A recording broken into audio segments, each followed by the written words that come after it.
Okay guys, welcome back. We're going to show you how to do the double crappie jig rig. Also, we're going to teach you how to tie the Kryston knot.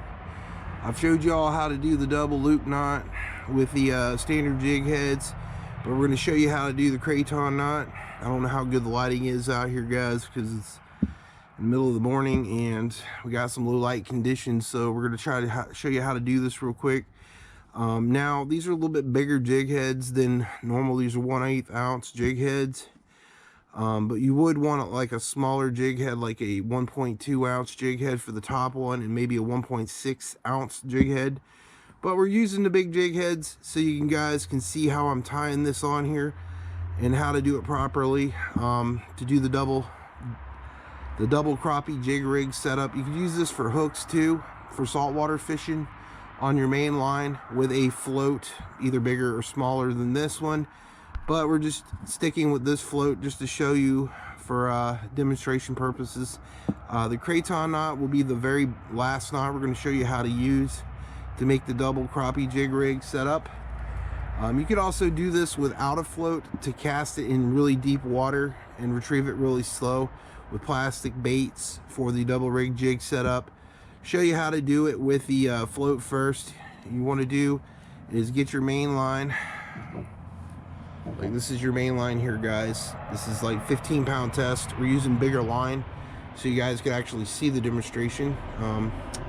Take the float, any standard float. Sometimes floats will just clip onto the line, but this one you have to push it through the tag line, through the bobber itself, and pull the line, as much line as you could possibly pull out of here. You want about 4 or 5 feet of line, because later on you could adjust the float down the road for the double crappie fishing rig setup.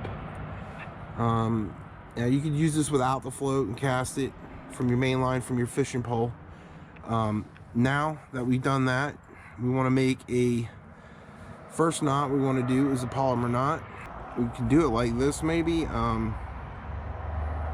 Okay, take the tag in line like this, put it through the hole here, and try to get it through the hole again like this. And yeah, that works, but you know, we're gonna have to pull some more line. Oh shoot. Put some more line through it as well. You put that line through that front of that hole like that. Try to hold that as much as you can to get as much line back as you can to make this work right. Pull the tag through so you got like a small loop so you can tie it off. Now I had to do it this way. Usually sometimes I could put both ends of the line through there, but it's just not wanting to do it for me correctly. Once you do that, you get your loop and your main line right here, and then you tie a round loop, tie that loop around the main line and that line there, put the loop through the through that line there, and then you take this main loop that you pulled through that loop there, and then you tie it off like that, and there you go. Polymer knot, guys. It took a little bit to get there, but I got it there. Now what you want to do right here, after you got your polymer knot for the top jig, is you put the tag into the line back through the eye of the hook. There it goes, finally. You push that, get it through there, and pull the tag into the line back around like this, and pull it through the eye of the hook on the jig head. Pull it tight, and what that does is it makes the bait stick up like this, and you can adjust the jig head like that, and it'll straighten it out.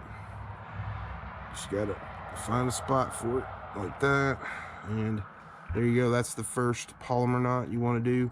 It's going to look kind of janky, but when you got lighter line, it's going to be a lot easier to do. Now the second knot I'm going to show you guys how to do is the loop knot. You want a loop knot at the very bottom so this bait goes up and down. Now this Kryston knot is also a good knot for swim baits as well, just for throwing it and casting it out, you know, with a bigger swim bait for bass fishing. Most standard jig heads, also hooks as well if you're going to make beach rigs. Now what you want to do first is you want to take your line and make a small loop like this, and I'm going to put the line through the loop like this, tag into the line through the loop like that, and you want to make like a small loop like this, just a standard knot like that, little loop. Then you take your jig head, put the tag in line through the jig head like this until you run the loop down here, right about there. As you can see, there's a loop here and the tagging goes around the loop. And what you want to do is take that tag in the line. I'm going to make a little bit smaller of a loop. Take that tag in the line like this. I don't know if you can see it. Put it through the loop again. Like that. Of course, when you're trying to do a video here, it just makes it everything harder to do. Take that tag into the line like that. Now, the thing, once you get it through that loop, again, is you can pull the tag in line. That's what you want to do. Pull that tag in line as small as you can to make the loop as small as you can. As you can see right here, I don't know if you can see the loop very well. That's the loop right there. You want to make it as small as you can. And then what you do from here is you try to make like a cinch knot, like, you know, 1, 2, 3, 4 times. And then you can moisten the line with your spit or water and put, there's 2 loops here. There's one here and back here. And you put the tag in the line through both of the loops. Both of the loops like that, through both of them. Hold the tag into the line. Pull it tight a little bit. Pull the tag in tight. Pull this one tight. And pull the tag in again. It's kind of like back and forth, really. And then once you get it tight, there you guys go. Pull this tight here. And there you guys go. And there is your little Kryston Loop Knot right there, guys. This is a rock solid knot. It's good for crappie fishing. You can cut that tag in the line off right here. Push it through the loop again to get it on the opposite side here to cut the tag into the line off here.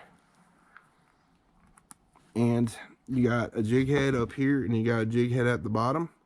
And you got your float at the top. You can adjust the depth for how much you want it. And you got, you know, your 2 jig heads here and a float. And then you just cast it out where you think there's crappie and just gently jerk it now. And you jerk it, let it sit, jerk it a little bit, reel slightly, and then wait till the bobber goes down, set your hook, and you'll catch yourself a crappie or a bluegill or a bass with plastic baits. It's good for, the Kryston knot is great for a regular swim bait as well. For bass fishing, it gives it that wobbly action with swim baits when you're reeling it, casting it, and retrieving it really slow. And it's also good for shaky head baits as well, for like worm fishing. It's great for jig head fishing with small swim baits for crappie fishing. And it's also good for you know, gulp minnows. And you just put a regular piece of bait on there with one of these jig heads in the float, and just put a piece of bait on it, throw it out, reel it in real slow, let it stop and drop. What this does, this little Kryston knot does, is if you're just using a single jig head or a hook and you're using like a plastic bait, when you reel it, it pulls it through the water and gives it a wobble like this. And then when you stop the bait, like stop reeling, it drops the bait down like this. If you're just casting it, retrieving it without a bobber, it'll drop the bait, make the fish look, it'll make the bait look like an injured bait fish. So it's a good, really good loop knot. You can use it for crankbaits and everything else in between. Well, I hope you guys like how to make the double crappie rig as well. You can throw it without the float on it and throw it out there and just reel it in real slow to catch fish. You can use the float to keep it on top of the water to let the waves in the boat wake give it some slight action in the water underneath the float to get a reactionary bite. You could just use the standard Kryston knot with just the float itself to catch crappie with it. You could use the Kryston knot with just the single jig head without the float, with a, you know, like a Bobby Garland baby shad or a gulp minnow or a curly tail jig, and just basically cast it out really as slow as you can. Stop the bait, let it drop, and sometimes you just twitch it a little bit, then reel it back in slow again, and then retrieve it again. After you cast it, let it drop, and then eventually a fish will dang the crap out of it, and then you'll catch yourself something. I've caught bass doing this. I've caught trout. I've caught walleye, perch, bluegill, sunfish, red-breast sunfish, chubs, you know, various multi-species with this type of rig setup, or just a single hook itself. Okay, guys, I hope you like the video on how to make a double crappie rig, double jig head crappie rig with the Kryston knot. If y'all don't know what the Kryston knot is, now you know. And I showed you how to do it. And I hope you guys like this video. Please like, share, and subscribe. This has been your old pal Hondo from Hillbilly Tactical. Peace out, YouTube.